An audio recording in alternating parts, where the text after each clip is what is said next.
Hey guys, Kariba Bros here, and today we're with Jack. This is actually your first deck profile, isn't it? It is, yeah. Surprisingly enough. One, yeah. So Jack loves GOAT format.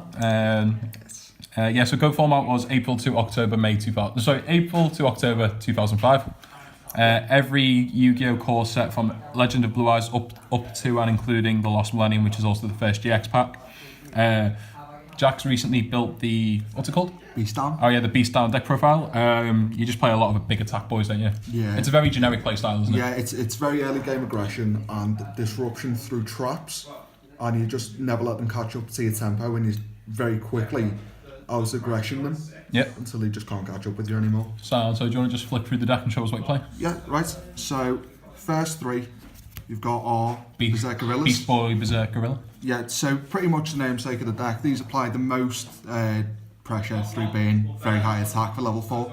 You struggle with Tsukiyomi being a big issue for the deck overall, but these being easy to run over as well. Tsukiyomi pretty much murders the deck. Quite hard to get hold of this card, isn't it? Yeah, I had a bit of difficulty getting hold of it. It's So you had like two prints, isn't it? The original rare and then this. It's had a few, but like all of them are years niche. old. So yeah. Right, and next we play this. Exorion. Oh, three nice Exorions. I don't care what you say, Exorion is GOAT. This is like a more versatile way of applying pressure. It's still a big body at 18, and you can just beat through scapegoats for game if you really need to. And a big 19 booty. Yeah, and what I do is I set it to bait knock going first, because if they don't know the matchup, they'll try and knock it thinking that if you've had a nuts turn where you've drawn the trio, they'll knock it thinking it's a moth, and then it's just an Exorion that they've wasted a knock on. But this deck doesn't play any flip effects anyway. So next we play 2 Abyss Soldier. Yep. This is really good. This can you can prem it, and then you can discard Sinister Serpent for it, targeting the prem, bounce the prem, and this will stay on field, and then you can prem another. Oh, it's a bit like the not Hatrunade, it's called Heavy. The Dust, no, Tornado? Giant Trunade. It's a bit like Giant Trunade where you can make quick spells. And then we've got Bazoo. Yep. Yeah. Just 2? Yeah, just the 2. And now you can banish stuff from grave, make it big, and then beat over the higher damage stuff. This deck really struggles with Jinzo, which I don't think it can quite out still, but it can get up there, and your outs to Jinzo are quite few and far between. But it's one of the outs. Now, your main outs come from the Warrior toolbox here.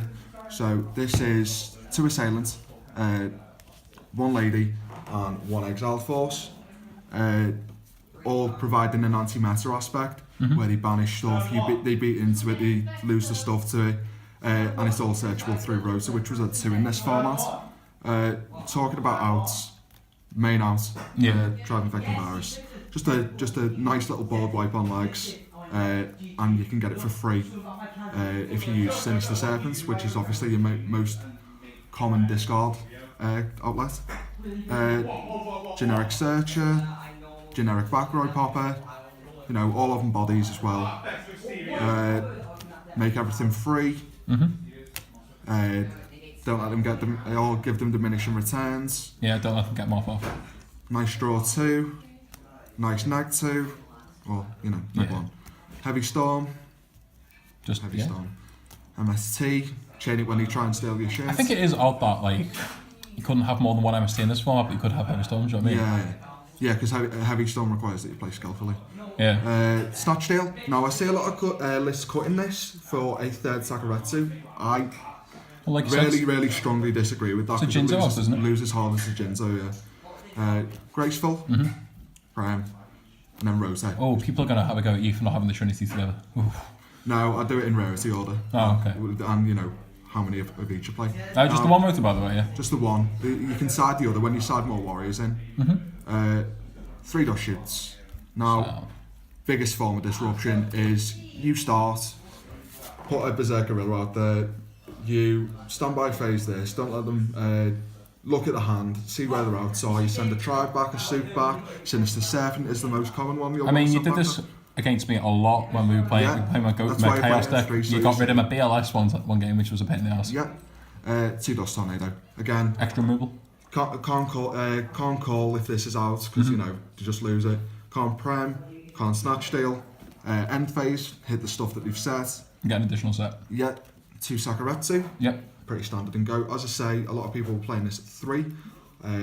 I didn't like 3. I like 2 because it's more standard in Goat format that 2 are played anyway. Yeah. But 3 is just too many, especially when Jinzo's one of the biggest outs for this deck, and you could just play Snatch Steal over it. TT, we're getting pretty stably here. TT, Ring of Destruction, Mirror Force, Call of the Haunted, and Skill Drain. How good Skill Drain in this format? In this format, not a lot of stuff in this deck needs it. Yeah. Because a lot of it, like your warrior toolbox for the most part, resolves in grave, or like your DD assailants, they banish and stuff like that. So not a lot of it works on field, and the stuff that does, like Berserk Gorillas for example, if I just go back to Berserk Gorilla, that's got an effect where it dies through its own effect. If it's in defense mode? Yeah, so if you skill drain it, and it doesn't need to attack every turn, so if it's between it and a, I don't know, I don't know why, but let's say it's between this and the Dark Bolter, and it's for some reason in defense position, but and that's in their main phase 2, but you can turn it to attack in yours. Yeah. It just keeps it as a body so you can crush them later. Fair enough. No extra deck. No extra, no messes in the main. You don't need them. And Cherries wasn't a thing back then. No, and your main board will more than cover your extra deck. Not a single tribute summon monster though. I mean, no. The bricks. The bricks, this deck, because you need to hit gas really quick, you don't want to play anything that remotely resembles a brick. Now, you do play like 12 trap cards, which is ridiculous. I was thinking of like, you play a lot of discard fodder, so could you maybe not play the tribute fodder, or then have discard reborn it? Not a lot of it is discard fodder though. It's I know Serpent's the main one. It's your snake, and that's pretty much it. So I mean, what matchups in Goat is this really good against? This is like it's really good against chaos. It's designed fundamentally to beat Goat control. Just by going in power first turn. Yeah, because like if you go first and you disrupt and you see enough traps, there's no way they're going to set up a Jinzo 9 times out of 10 going second in that turn. So like you pretty much win if they can't answer your board pretty soon.